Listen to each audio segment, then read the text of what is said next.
My mom is the strongest woman that I know. And growing up, she was always the one to teach me to be confident, to be my authentic self. I always dress in my own way.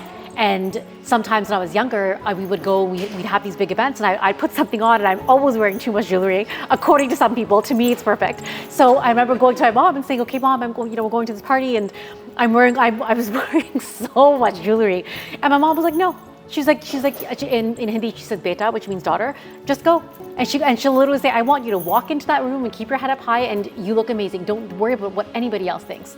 And that's always been what my mom has taught me. And my dad, I've worked with him since I was, since I could walk.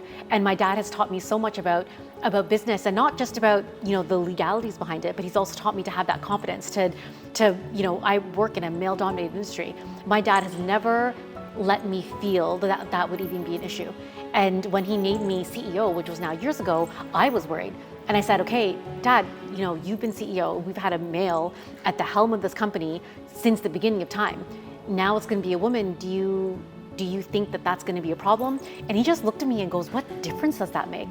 I was so impressed and so touched. And just, this is my parents. And I think that they are the ones that have taught me how to be my most authentic self. So it's kind of like taking the bits and pieces that they've taught me and now putting it into a book. It's not for a specific human.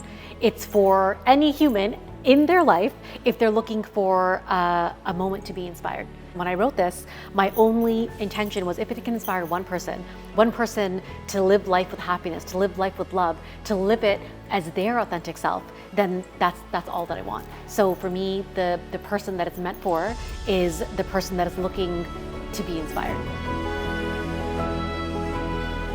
I think the most important thing would be is that the reader feels that now they can live their life with a sense of purpose, with a sense of happiness, with a sense of love.